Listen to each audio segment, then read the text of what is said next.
Қайырлы күн достар, бүгін сіздермен жұмсақ әрі құрамы қарапайым пончиктер дайындаймыз. Менің каналымдағы пайдалы рецептерді жіберіп алмас үшін менің каналыма тіркелуді ұмытпаңыздар. Бізге керек заттар: жұмыртқа, ұн, ашытқы, сұйық май, шекер, тұз, жылы су керек болады. Ең алдымен табамызға жылы суды, тұзды, шекерімізді, ашытқымызды, сұйық майды,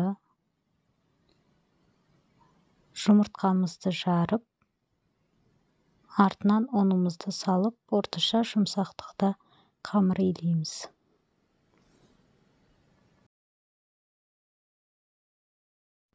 Иленген қамырдың бетін жауып, 1 сағат ашытып аламыз. Ашып дайын болған қамырымызды табадан түсіріп, зуалай етіп, бауырсақтың қамырын жайғандай орташа қалыңдықта жайып аламыз. Жайылған қамырымызды домалақ етіп, барлығын кесіп аламыз. Кесілген қамырлардың бетін жауып, жарты сағатқа қалдырамыз.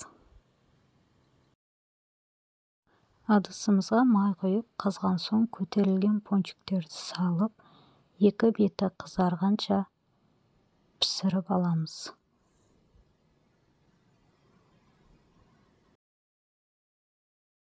Дайын болған пончиктерді ванильный сахармен безендіріп ұсынсаңыздар болады. Ас болсын.